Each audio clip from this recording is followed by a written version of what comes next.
So often I hear that the most challenging subjects to draw are figure drawings and portrait drawings.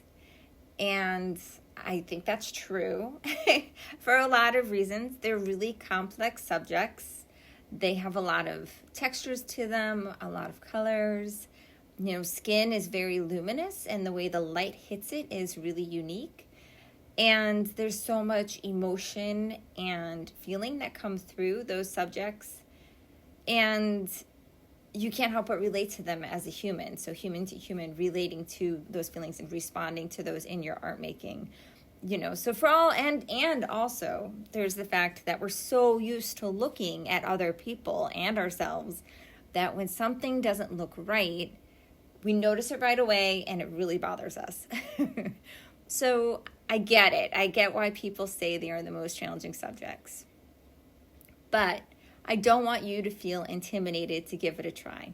If you're interested in trying to draw portraits or do figure drawing, please do it. It's so fun and it's such a great exercise. I honestly, even after decades and decades of drawing, I can't get enough figure drawing and portrait drawing. I just love doing them so much. They're absolutely my favorite subjects ever. And I feel like every time I draw a person, I learn something new. So it's really, really rewarding subject matter to work from.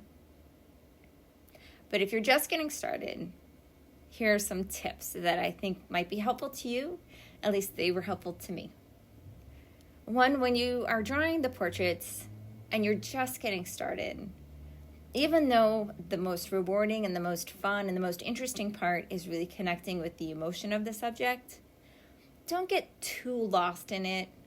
Okay, so because I don't want you to be so overwhelmed trying to make it look like the person and to get all the measurements and everything, and then, all the proportions where they need to be, and then try to get the emotion there too. Like, take a breath and step back and just focus on just drawing an object that happens to be a face or a figure. Pretend it's like a still life or something.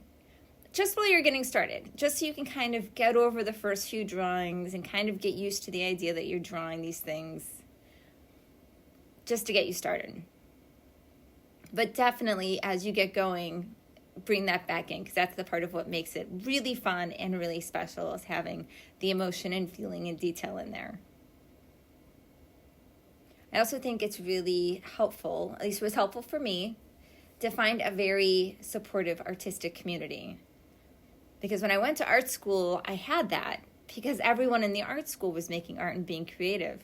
But once you graduate and you're out, even though I worked in arts organizations, I didn't always have other artists to talk to, because many times the administrative staff were more interested in art history than art, and so they didn't really understand the making process. And so find a group of artists, and that could be at your local art league or club, or it could be online. I personally really love the Museum app by Sketchy. They have reference photos that artists post that other artists can use in their art making.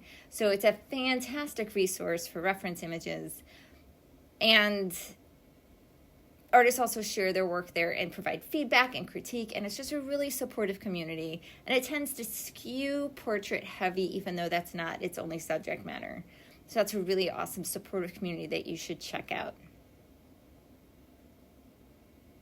Understand what the measurements are, but don't get too locked into it. Faces move, they change, when they speak, there's just a lot happening. So don't get too caught up in the measurements.